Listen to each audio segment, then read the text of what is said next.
I think we're ready to go now. Yeah, I think so. Okay. Hi. I welcome to the first of our cervical chat series that we're doing. This is Early Menopause and HRT. I'm Aisha McClellan, and I'm the Cervical Cancer Program Coordinator at SHARE. Please share in the comments where you'll be joining with us today.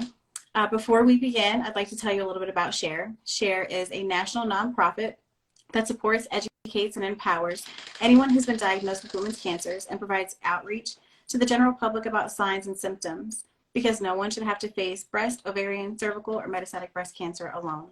For more information about upcoming webinars and support groups, please visit our website at sharecancersupport.org. Please feel free to submit any questions in the comments. Remember that we are unable to give medical advice, but we can share our personal experiences. Now I'd like to hand it over to our guest, Sophie Davies, who will be introducing herself. Hi guys, so I'm Sophie, I'm 34. I'm going to try and have a chat with Aisha about my experience with the surgical menopause.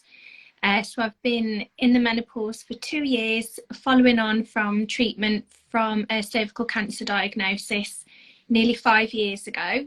So I'm still through it a bit, but yeah, happy to chat about my experiences, and interesting to have any questions from anyone or anyone else that's going through it. So yeah, we're an open book. Thank you, Sophie. And I don't know if I didn't mention, but I'm not only the Cervical Cancer Program Coordinator at SHARE, but I'm also a metastatic cervical cancer survivor. I've been in remission from cervical cancer for 5 years now. So really glad to be here today to talk about our experiences. And I guess we can kick it off with, how did you get started on HRT? Or what exactly is HRT? It's a better question, probably. So HRT is an abbreviation for hormone replacement therapy. So when I had my radical hysterectomy, I had both my ovaries removed, so I stopped producing instantly any estrogen or testosterone or progesterone. But as a young woman in my early 30s, I still need these hormones. So after my surgery, I was advised to have these hormones replaced through HRT, which comes in lots of different forms. So initially, I started off on some estrogen gel, which is dermal gel, and it's absorbed through the skin. And most recent kind of evidence suggests that that's the most effective type of hormone replacement therapy these days. Mm-hmm. As maybe pills or patches were more often prescribed in the past. But for me personally, I've got on better with the estrogen patch. Just must be the way I absorb it. One thing I have found is everyone's menopause and HRT experience and treatment plan is so individual and unique, and you need to have such a tailored approach. There's definitely no one size fits all. So I'm still 2 years in and still finding my way, and it's trialing every way. So with your cervical cancer diagnosis, you were diagnosed and they found it. You just had an abnormal pap smear, and then they were able to take they were able to get rid of all the cervical cancer with your hysterectomy, right? That's right, yeah. Well, initially after my abnormal pap smear, they removed all the cancer in one go, surgery, so that was great, and that was nearly 5 years ago. Initially they tried to preserve my ovaries and part of my womb to try and save my fertility, but they just couldn't. My body just rejected part stitch, so I ended up having a hysterectomy 2 years ago. Okay. Yeah. Okay. I see. So when you got on HRT, did you start that conversation with your doctor, or did your doctor tell you give you those options? Leading up to my hysterectomy, my consultant said that, you know, we'll be removing your ovaries, you'll go into the menopause, this is what it is kind of scientifically, and you'll need HRT. Okay. So that's all I really knew, and I did understand the science behind it. Mm-hmm. But then when I had the operation and my GP, because I wasn't initially put on any HRT, Mm-hmm. I kind of followed it up myself, and that's how it got started. Really, I went to my doctor, asked like, what's HRT? What do I need? How Right. do I go about it? That's great. Yeah, I mean, when I was diagnosed, so I was diagnosed twice. With my first diagnosis, they, they found I went through a pretty long process to try to get diagnosed, but we just kind of rushed into chemo and radiation, and none of those things were really discussed. And so, just in hindsight, I wish I would have thought to ask those questions or knew to ask those questions. We just kind of, I guess they assumed that since I had children that, I that was probably the main piece. Like, we didn't have to talk about the fact that I wouldn't be able to have kids or anything. But yeah, none of the hormone replacement therapy, none of that was discussed. And honestly, I mean, I never even knew a lot about early menopause. Um, it's Do you feel like you've had like other symptoms from menopause or? Um, I did. I was like you, really. I think when you're dealing with any kind of cancer, first and foremost on your mind, but on the doctor's minds, is getting rid of the cancer, and anything else is an afterthought. So fertility is an afterthought, and then also menopause was a late afterthought, I found. Mm-hmm. I mean, yeah, even though, like I said, they did explain what a hysterectomy meant and what the menopause kind of meant, but until you go through it, you had no idea, Right. and know anyone to ask or who could relate, because it's so different going through like a induced menopause from like chemo and radio, or a surgically induced menopause from having your ovaries removed. Mm-hmm. It's worlds away from like what your mom would experience, or like an older friend. Right. So I think it's so good now that we're doing this live, Mm-hmm. because nothing like this, even 2 years ago or 5 years ago when I had my cancer diagnosis, I just did not know where to go for just a normal person like me going through anything Right. like it. Is that not is really there? Right. Yeah, I mean, it's kind of the same thing for me. I mean, I remember when I was first diagnosed, um, I scoured the internet to try to find other people that had my same diagnosis or same experience or anything, and it was really hard. It didn't click for me at the time that, because cervical cancer is so stigmatized, that people weren't talking about it for that purpose. But um, I just assumed that, I was just a rarity, and no one had anything similar going on. I actually found somebody on a GoFundMe page of somebody that just was explaining their story. And that's how I was able to get connected to, another cervical cancer survivor, and was able to kind of discuss some of the same things. But it was definitely really isolating at the beginning. Yeah, I completely agree with that. Um, and it is stigmatized, any gynecological kind of cancers. I feel like much more now there's younger women speaking out much more openly, but it's so, I don't know, I really craved finding someone else, just like you said, that had had Mm-hmm. my, that was a similar age, but I wanted them to have had that diagnosis 5 or 10 years ago, so I knew that they now. Right. So exactly. That's a good point. Yeah. I mean, because at first it was a little discouraging because the few people that I did find, had passed away, and I wanted to see somebody who was able to, you know, who was still here and was Yeah. okay and what they did, and what life was like, you know. Yeah. Um, that's why I was really glad for social media. I mean, I was a little reluctant to share my story at the beginning, um, but because I had, you know, school age kids, and you know, I don't know, I didn't want them to. I wanted to have as much normalcy at home and not let them know I was sick and everything. But I found a lot of people, even at first, I didn't find like cervical cancer survivors, but I found other cancer survivors and learned more about kind of what the process was going to be like. And that was super helpful for me. Yeah. Yeah, I'd agree with that.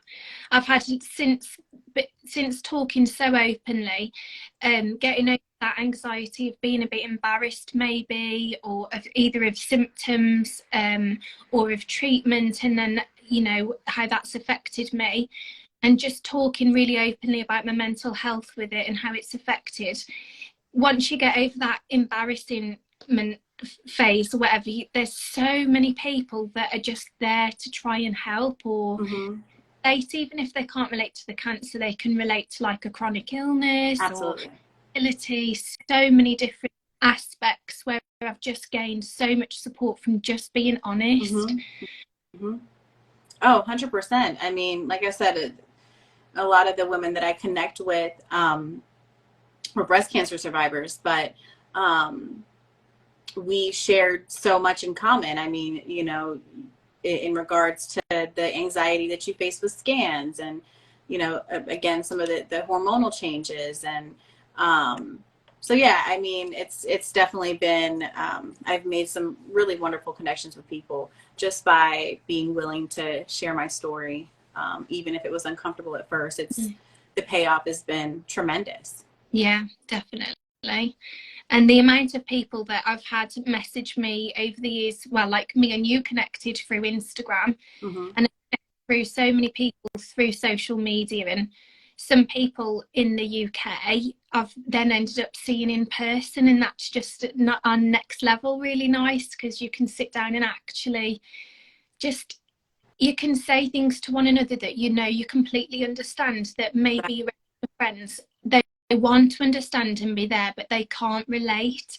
So it's so good to connect with people online and in person who have been exactly where you are and Yeah. really relate.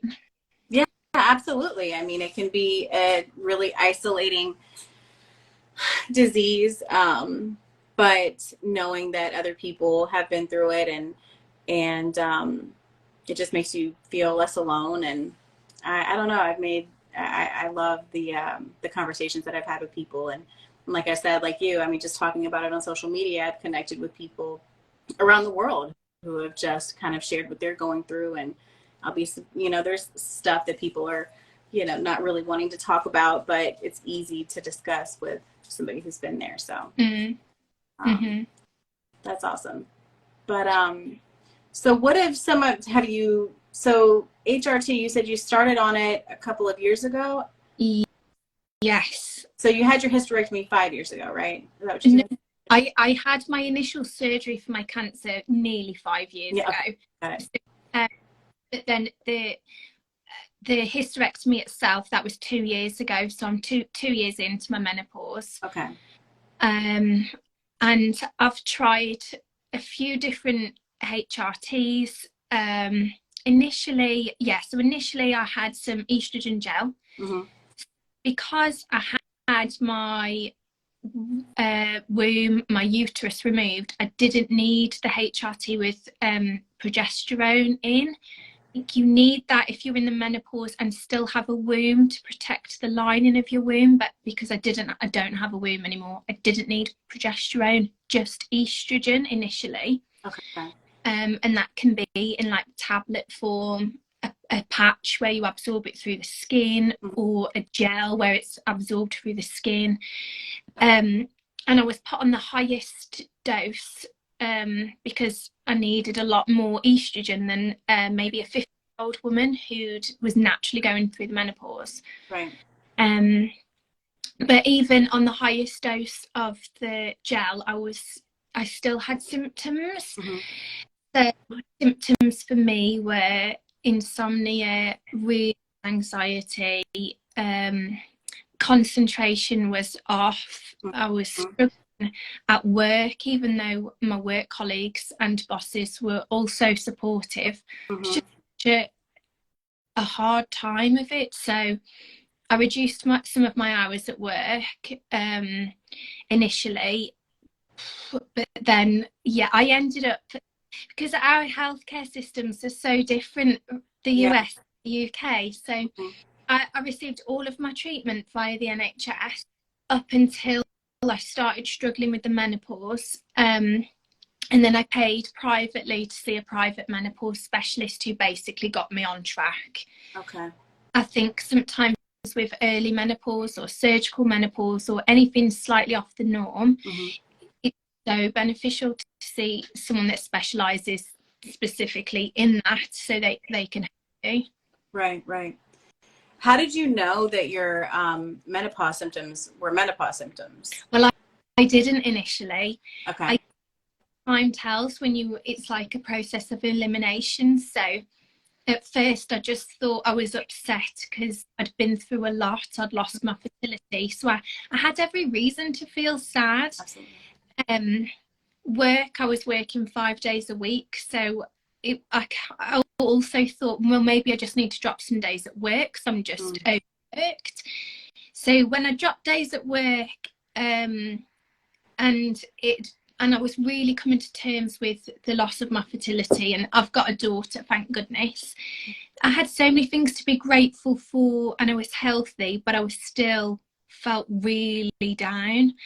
And then I started thinking, maybe this is the menopause, maybe my HRT is working. Which is then when I saw a private specialist, and I had some, I'm not saying that this is always the right way for everyone, but I did have some bloods taken to see where my hormone levels were, and my estrogen levels were really low. So then that confirmed to me, oh, okay, my estrogen's really low. The private specialist explained to me that when your estrogen is so low, it's like a chemical imbalance in the brain, really, and this is why you're feeling all of these feelings. It was classic menopause. So went from there, really. My HRT then changed. We tried the patch instead, and she also prescribed me some testosterone, which I originally wouldn't. I just thought that was a male hormone. I didn't realise that we had it as women, but we do. Right. And she said that it used to kind of be thought of as a bit of a libido or a sex drive boost, but in more recent years there's evidence to show that it really helps with mood, concentration. It's really, having the estrogen patch and the testosterone has just been a game changer for me. I feel myself. Wow. I have never gone on anything, and this has just made me think a lot about kind of my experience. A lot of things I just chalk up to maybe having a bad day, or maybe not getting enough sleep, or I'm a single mom to 3 kids, so I'm often run down, or often can't sleep, or a lot of these things. But I guess I never really have taken the time to think about these things relating to menopause. I often have a lot of trouble sleeping. I probably only sleep maybe 5 hours a night generally. I toss and turn, I get hot, and so now I'm thinking about all the things that I've experienced, and I'm like, maybe these are things that it would have been, HRT would be helpful. But I'm just personally learning about all of this myself. So thank you for sharing that. I feel like with us as well, when a woman is maybe going through the natural menopause and she is maybe 50, or her career's potentially winding down, or she doesn't have kids running around, but like me and you, we like moms of a very busy, we're in the throes of it, aren't we, when you're bringing up kids? I mean, I've just got the one daughter that she's 5, and there's like school clubs and weekends dates, and it's the best time of our lives, I know, but it's the busiest time. So, like, we haven't got time to be menopausal. Right, right. Um, well, once you start HRT, do you stay on HRT forever? All the advice I've been given so far from both my gynae oncologist and from the private menopause specialist is basically that science and medicine evolves all the time, doesn't it? So we don't know. Right. And what HRT is working for me now I'm might, sorry. Hi, hi. might not be the best HRT, that might not be the best thing for me in 5 years, 10 years, and we just have to just always judge it really. And also I've been made aware that it's not always best to have your menopause gauged by a blood test, because it's all on, it should really be focused on how you are coping and how you're feeling. So like with you, you're not on HRT, but you're obviously still living a really full life, and your 3 daughters. So it's not, I would never say that everyone should always be on HRT. Sure. It's, everyone's got their own individual treatment needs, I guess. Yeah. And so if I wanted to get on HRT, you just go to your, to your oncologist or doctor, and then they run tests and look at your hormone levels. Is that kind of how it starts? Well, I think Mm-hmm.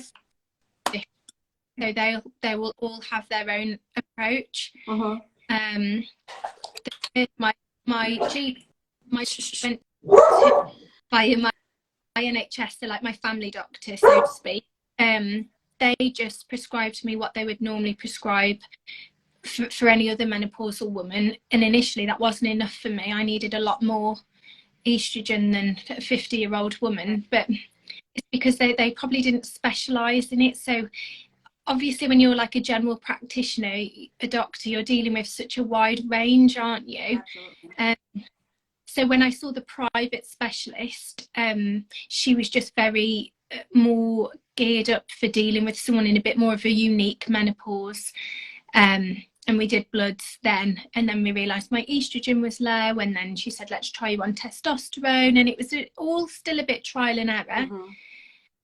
But she hasn't really been keen to keep doing blood tests on me, because she will always ask me how I feel. And at the moment I feel good, so we know that it's working. Right. Right.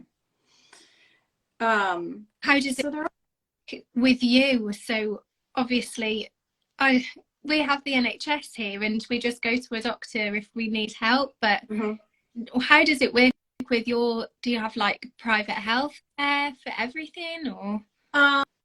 So there are so you guys don't have, did you say you don't have health care? You guys just have Well, doctors? yeah, kind of. We do have private healthcare, which I have since taken out. But we have like a healthcare system, like, free at the point of use. So when we work, we pay our taxes, it all goes into a big pot, and then that's then funded then the national healthcare, which is screening, all of my surgery. Wow. Like thousands of pounds worth of treatment was provided to me. That's amazing. Yeah. Wow. Yeah. Yeah, I mean, so either, you can, obviously with certain companies, healthcare is offered, but some companies don't offer healthcare. You would have to just pay for it out of pocket. And for me, when I was diagnosed, I just, I didn't have, I think I worked part-time, but I didn't have health insurance because it just wasn't offered at the job that I was at the time. And so we had a health department here, and just like a local community health department. And so you could go there, and screenings and such were given to you on income-based scale. I'm so sorry. Their services were provided to you like income based. So depending on how much you made, it would determine how much your services would be. So sorry, this is so frustrating. So for me, I qualified for not paying anything just because I wasn't making any money really. And, but, once they actually said they saw a mass, that's when the difficult part came. Well, one, I mean, it took me a few times going back before they actually gave a good look. They just kind of assumed that I had some sort of STI, and so they gave me some sort of medication or antibiotics to get rid of that. So by the third time when I went to the health department and they saw the mass, they basically just said, we can't biopsy it to be sure that it's cancer, so you're going to have to find somebody else to biopsy it. Being that I didn't have health insurance, I didn't have money, I had to find a clinic that would biopsy it, that I wouldn't have to pay for right up front. So, I mean, it took a lot to try to find somebody to do that. And, the whole time. Extra stress that you don't Yeah, want. You just want someone to deal with it, don't you? exactly. I mean, that was just it was heart-wrenching, because it's like, now somebody's told me that I probably have cancer, but we can't confirm it or start the process of getting rid of it because I have to find somebody to see me without health insurance and without money. So it was really hard. I finally found a doctor that put me on a payment plan, who was willing to do the biopsy and put me on a payment plan, and that's how I was able to confirm. And from there, I was able to get on Medicaid, which is the government healthcare system. And so that took me through kind of the first phase of my treatment, but it still didn't even cover everything. I mean, I remember looking at these bills. I mean, it was like $80,000-$90,000 within just the first month or two, and it was insane. So, and then it's like you can't work at this. You can't work, one, because of treatment, and then two, in order to qualify for the government health care, you can't really make any money. Otherwise they take it away. So it's kind of a double-edged sword there. Yeah, you have health insurance, but you can't really afford to do anything else because you can't make any other money. No. It's kind of mind-blowing how different the healthcare system is in the UK. Yeah, the amount of treatment and everything you get on the NHS is a lot. But I mean, the cancer treatment, the diagnosis, the screening, the diagnosis, the surgery, that was all on the NHS, and it was all pretty flawless. Start to finish, really. I just couldn't ask for a quicker or more efficient service. Even the only time it slowed down, I guess, was the beginning of 2020 when we realised that I would have to have the hysterectomy, but then it hit. So because we knew it wasn't as much as we could know, it wasn't cancer. That was just my next step. That was delayed by 9 months, but we were in a pandemic. Yeah, I was gonna say. I'm sure. And then I had that, but then I feel like where it's gone, where the healthcare in the UK is struggling, it is then once all my treatment's done and I'm now in menopause and will be forever, and I need help, there's just not really the resources there.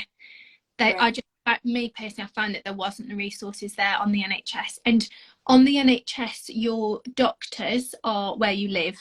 So just find a really amazing doctor on the NHS, even 10 really or 20 miles away, because I don't live in the right catchment area. Wow. So the doctor, the private specialist I've been seeing, she is just a doctor that works both on the NHS for her local like authority or like her town, but because I don't live in her town, I pay privately to see her just because of where I live. I see. So I don't have to pay privately to see her, but I choose to because of how drastic I felt when my menopause wasn't being managed properly. It's just Mm-hmm. I'm just in a fortunate position that every 6 or 8 weeks I can pay and see her. So I feel like now I've come to the end of the cancer treatment, touch wood. My treatment moving forward for my long-term health and mental health and menopause health, I'm pretty much paying privately, and so then I took out private healthcare to then help me, because it's something I've got for life, really. I've got, and I personally, I just don't know how much longer the NHS will last. How as long as I just the way it exists now, it's hard to picture still being here as this service in 10 or 15 years time. So I think it's going one way. So health insurance is just assurance. Right, exactly. Oh, there's a couple questions. So, excuse me. Do you have to go on HRT if you go into early menopause? So, I mean, my answer to that would be no, you don't have to do anything. Yeah. And like you said, you didn't never went on it. Yeah. And you're, I didn't. But now I'm like ready to have this conversation now, because maybe some of the symptoms I've had have been due to menopause, and I just didn't know it, and so I feel there's a lot of people kind of going through the same thing. But you know so how, and I guess you already asked how long will you be on HRT? I guess indefinitely, and for as long as it's working, right? yeah, exactly. Until one day maybe I don't need it, but I honestly don't know the answer to that. I Mm-hmm. think, yeah. I mean, I don't even know what the medicine will be like by the time I'm 50. It's Sure. still a long. And so how is it, right, how has HRT helped you overall? It just really helped my mood, and it brought me back to feeling like myself. Mm-hmm. Um, and then also, I guess, really to the point where it was working so well, and I was probably 3 months in. And because I was feeling so good, sometimes, like on the day that I would have to change my patch, say, or Mm-hmm. something, I would forget. So I change it. I wear 2 patches a week, so I change it like halfway through the week. But then I started realizing if I was late changing my patch, I was obviously wearing a patch that had done its job and had then stopped working for a day. I Mm-hmm. can, or if I forget to put my testosterone on, I can tell, and I can just tell in the smallest way. I'll just feel a bit more, I guess, like before I went through any of this. Say like, I don't know, when I was just before the cancer or anything, and when you would have an off day and think, God, I am such a like, I'm so Mm-hmm. sick today, and then you think, oh, I'm due on. It's like that kind of I sensation. see. I see. I see. Why is everyone irritating me today? And then think, oh my God, I'm not changing my patch. Mm. That kind of feeling, and I just know that the HRT for me is just keeping me feeling sane. Yeah. Wow. That's a really good point. I mean, I wake up some days and I'm like, I'm just extra irritable today, or like, my kids don't usually like drive me this crazy, or, and I just but I always blow it off. I'm just like, I'm stressed or I'm tired or whatever. But it's like, there's actually a hormone imbalance. Yeah. And so, yeah, that's a really, I'm ready to go get on HRT right now. Mm-hmm. So you said you've tried different methods. So there's different methods of HRT, kind of like there's different methods of like birth control. There's like gotcha. And so there's creams, there's patches, there's Tablet. tablet. So I think that's probably quite old school. Mm-hmm. I think the most used these days are like transdermal gels that are absorbed in skin, and the patch that's transdermal as well, so it's applied to the skin. Mm-hmm. One thing I'm like really fascinated about, but I don't know enough about, so I'm going to have to go on someone else's live and find out, Some women I've started seeing in the UK anyway having a HRT implant, which I guess must work in a way to the contraceptive implant. Mm-hmm. So then it's just there in your body, slowly releasing. And what I have seen of that looks really interesting, and apparently that's really helpful for women in surgical menopause because the drop of hormones is like straight away down. Yeah. And that is like keeps it like apparently regulates the hormone better than just rubbing in a gel or changing a pad. So it's just new things all the time. That's probably not even new, but no medical professional has spoke to me about that. That's just something I've started seeing. I see. Do you know the main differences, how it affects people versus surgical menopause versus, menopause after cancer treatment or radiation? Only really from talking to other people. There was, I don't know if she's still on here, but Laura Flaherty, she popped up before. I think sometimes when people have had chemo or radio, but they've still got their ovaries, but they were maybe damaged or affected by treatment, then you can go into an early menopause, so earlier than you would naturally go into one, just maybe your ovaries were a bit damaged, and then that's different than from a natural menopause. But the surgical menopause that I had was removal of the ovaries, so basically overnight, over my operation, I woke up and I had no hormones because my hormone making machines were on. And I think when your hormone levels plummet so quick because they're just taken away, I think the menopause effects can be more drastic than someone. Gotcha. So it's a little more gradual for somebody who's still got their ovaries and but they've just been damaged due to treatment. I think so. Yeah. Yeah, because I like I said, I just never really known what to attest, my off feelings to, because after, I was on heavy duty chemo and radiation, and so you can essentially kind of blame any side effect or mood alteration on anything you've already been through. So I've always asked myself, or kind of tried to find out, if menopause is a gradual process or if it's something that does happen overnight. But it looks like, it's it can be both. Yeah. Depending on the type of treatment you had. Let's see. How did you? So I guess you were. So what was the HRT that you started on from the beginning? It was estrogel. So estrogen in it, and then it's measured per pump. It's like in a measured dose bottle. So a pump is a dose. So it's easy to, a GP would say just 1 pump a day, or I was on 4 pumps a day, which is like the maximum prescribed dose. But I think you can use more. I think you can potentially use more, but I was on a lot and I was still feeling all of those symptoms. Right. I obviously wasn't absorbing effectively enough for me.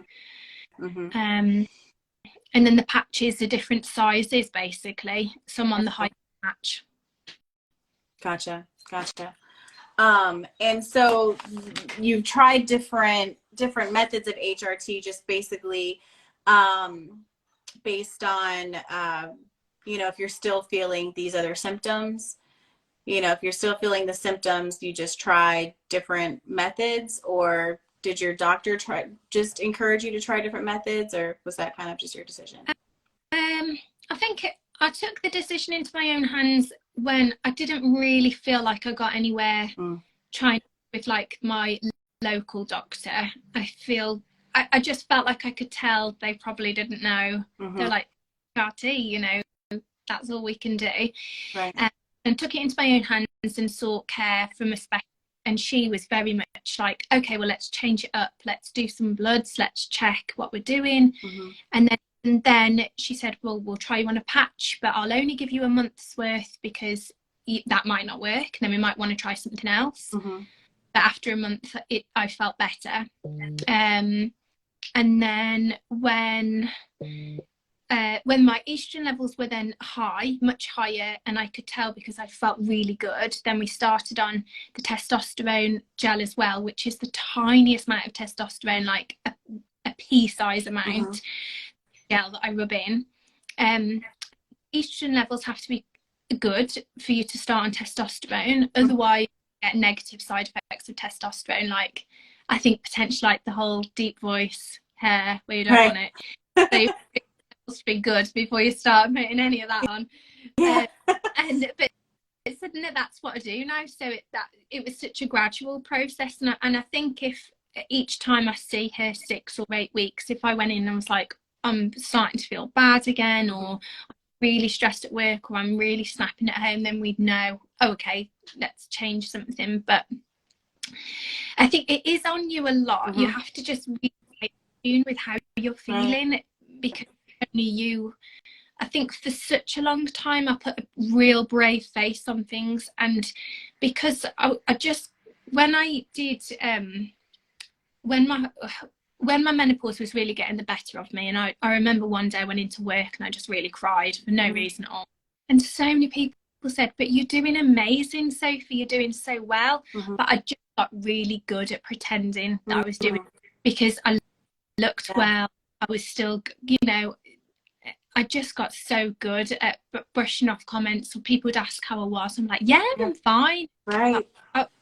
I just wasn't, and I've learned to just be more truthful myself and to others if I am feeling, because then I can manage it then. Yeah, absolutely. Oh, yeah. I mean, that's the story of my life. I mean, I'm always kind of just, you know, saying I'm okay, and, you know, brushing everything under the rug because I'm, you know, doing something for my kids, or, you know, taking care of everyone else, that I don't, and you know, stop to think about how you really feel. As like a mom as well, and you don't want, like, if you're doing stuff with your 3 daughters or whatever, or teenagers, you don't want anyone at times to think that you might be struggling or that time, because, and you don't want your daughters to think that you're having a hard time. So it's such a fine line, isn't it? You want to do well, but you've got to be honest, and if you need help or the extra support, you got to take it, really, haven't you? I know. It's kind of done me a disservice after all these years. My kids just kind of like, they don't even understand, like, oh, you have bad days, like, what's wrong with you, you know, because I've just always, like, you know, kind of faked it till I made it, and that's just kind of how I've always gotten by, and you know, a lot of cases, you know, it worked for me. I mean, I just in you know, to one regard you can look at it as mind over matter, but on the other hand, maybe I've been ignoring, you know, menopause symptoms that I could have been treating all along, just, you know, not really taking the time to think about why I'm feeling a certain way. But, you know, and then I didn't know that, you know, it could affect your focus, and it can affect so many things. I mean, I definitely have noticed that my attention span is totally different. I mean, I some days I can sit here and work, you know, 8 hours and not blink an eye. And then, but some days I sit here and I work for an hour, and I'm like, you know, I go clean my refrigerator. I just can't sit and do things like I used to. And so that's, yeah, but I would not think that it's something that is menopause related. Yeah. See, since for the last year or so, or since the last 6 months, definitely, whenever I start feeling like that, I like take a step back and I think, okay, why do I feel like, if I feel overwhelmed about going out, like I went through a phase where I felt really overwhelmed, not going out, but like going to big social events or something, and I would just think, oh, I'm just not going to go. I'm not going to go. Yeah. And that like me, and then but now looking back, I'm like, oh, that's because that was definitely the menopause, because now he's higher and I'm feeling more myself. Yeah. Like, love. Right. One thing that my doctor did give me at one point was, like, I think it was estradiol. It was like a cream of some sort. Okay, okay, okay. And so, see, she didn't really explain it to me. Um, I think that, my main concern when I talked to her was, I've been single. I'm not sexually active, but and I didn't use the dilators that I was supposed to use after treatment. And so that's why she had given me this cream. And I've not really used it consistently. But I also didn't make the connection that this is a form of HRT. I just thought it was supposed to help me physically. Yeah. But I think the estradiol, I think that is like a topical HRT, which does help more physically. mhm. There's a company, oh God, I can't remember what now, but about 6 months ago in the UK, a company launched one that you could buy like a topical estrogen gel, or vaginal estrogen gel that you could just buy over the counter. You didn't need to see a GP to have a prescription, which you would for any other medication in the UK. And I loads news about when I looked into getting it, I couldn't get it because it was only licensed for like women over the age of 45 or something. It was really aimed at natural menopause, even though I could have benefited from it, and I could get it on prescription if I felt like I really needed it from a doctor, but I couldn't buy it over the counter. And I just thought it's like one step forward and two steps back, because every time a company tries to, do well for like or advance in like menopause treatment or care, they still don't women like us that are in the menopause due to treatment. They're just thinking of natural menopause or women. And I think unless we continue to talk about it and shout about it, our own advocates, it won't change. No, sadly, no. I wish. Have you heard of over-the-counter stuff that people can buy other than this treatment that you've heard of that's recent? No, not in the UK. It's all prescription. Yeah, I'm not familiar with anything else, anything either. But I just, I hate that it's not so accessible. Yeah, not accessible at all. No, no. So see, I this is just so fascinating to me. I don't know. I think if we did this live again in 10 years' time, I'd be sitting here telling you about our private healthcare system and how we can't get hold of things about. Oh my God. So, like you'd kind of connected with people on GoFundMe pages because you would look, but I ended up connecting with people like that because I would look for people, with advanced diagnosis. And then I would obviously come across GoFundMe pages and I would think, why are these women trying to raise money? And then I realized they were in America and they didn't have the money for treatment. And I was like, oh my God. Wow. Yeah. I mean, there's it's difficult, I mean, especially like, the healthcare is so expensive and the treatment is so expensive. And then, if you're, the different types of cervical cancer treatment, I mean, you're forced to not work. You have to do you have to do chemotherapy weekly and radiation every single day. I mean, it's not even feasible to work. So yeah, I mean, I definitely came across so many GoFundMe's about, just people like me with families and, it's just so compelled by their stories, and it's just sad. Yeah. It's really hard to, you want to just be able to focus on one thing at a time and not have to worry about, I need to survive this cancer. I need to, have money for my bills. I need, and then if you do work, you don't necessarily have the energy to do that either. So, it's a blessing that you're able to have this sort of healthcare that you do there. Yeah. Yeah. For as long as we've got it. Yeah.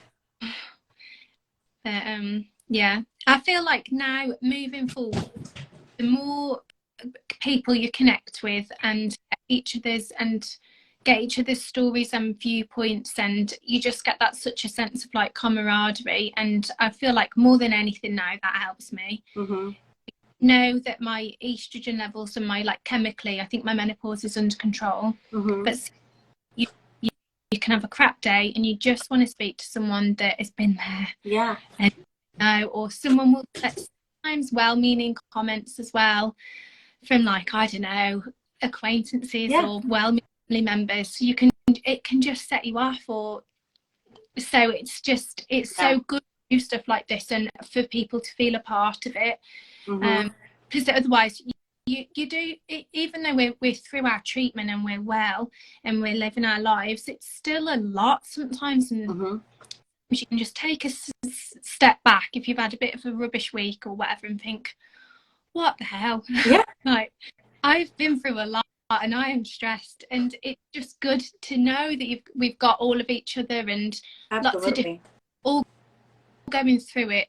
That's definitely what gets me through it now.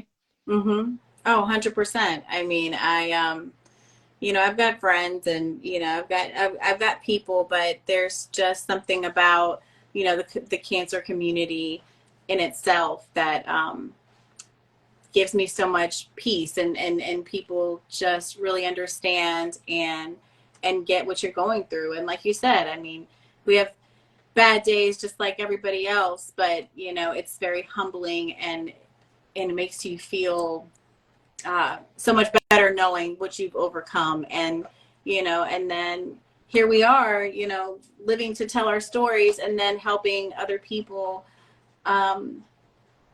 you know, talk about it and have the courage to speak up and, you know, show everybody that they're not alone. And that's, it's a beautiful thing to me. Yeah, definitely. I've been able to make some great connections, and, you know, with Share, with the cervical cancer program that we've created, you know, we have support groups and we have these webinars, and, you know, now we're doing different things with these lives, and we have a helpline. And so it's really nice to be able to connect with people and they're able to ask, you know, these questions that they wouldn't normally be able to ask or maybe not feel comfortable asking. I mean, there's definitely been questions, especially related to like menopause symptoms or, you know, sexual questions that I haven't even sometimes felt comfortable asking my doctor, but, you know, asking a peer, it's kind of different, you know? Yeah, definitely is different. If you can just speak to another woman like, oh, have you experienced this? Or and then someone like, oh God, yeah. And you're like, okay. Yeah, that's exactly. Yeah. And I mean, that was like the main thing. That was the biggest misconception with support groups for me. I just always thought that it was, you know, consisted of people just being sad and, you know, sitting around and talking about, you know, I don't know. It's not very uplifting. I don't know. I just had all these different misconceptions about support groups. And definitely, you know, sometimes there is space for that needed. But also, I mean, I've learned so much in support groups. It's kind of like, you know, finding these GoFundMes or these people on Instagram. You know, you have people who've been there and experienced it. So definitely hope that more people utilize those sorts of services. Yeah. Yeah, definitely. Yeah, that's what I would say to anyone going through anything is find a charity in your country. There's a couple of really good charities in the UK. Joe's Cervical Cancer Trust, the Eve Appeal. I went down to London the year that I was diagnosed with my partner to one of those big charity events and sat in I don't know, there was more than 100 other women, and it was exactly what I needed, because some of them were a year post-treatment, some of them were like 15 years post-treatment. I was like, oh my God, like this is amazing. And yeah, that was great. And then from that session, then I realized I needed that. I needed to cling on to these women that were all from all different walks of life, all different shapes and sizes, different cultures and backgrounds, but we just needed each other. And I've never let really go, really, you know. That's why I just think the more people you can connect with and ask all of the embarrassing questions to, then do it. Yeah, absolutely. Is that kind of how you got into being so open talking about HRT on your page? Yeah, exactly that, because I craved that so much initially with the cancer diagnosis. I wanted someone to just talk openly and honestly about what was happening, what, like, I wanted to know what was going to happen to Yeah. me. And I couldn't find that. And then when I did find the odd person that would be quite open, oh God, I would message them like Yeah. SA. And Right. so much support. And then when I started giving a bit more back and being a bit more open, and I realised how many people would message me through Instagram saying, oh God, that happened to me, or I've got this coming up, and you're the only person that I've seen talk about procedure or trachelectomy. What was my first treatment, and I just really realised that there's a like wealth of girls, women, like non-binary, whoever, Yeah. that need that information, like given to like a down-to-earth level, and not a doctor telling you clinically what's happening, but someone saying, oh yeah, that happened to me, or this is happening to me and this is how I feel. Yeah, it's priceless. It's amazing. You can learn so much about your body and understand so much about your body. And so that's, I mean, I admire the work that you're doing, the fact that you're so open and talking about it. I know it's possibly affected so many people.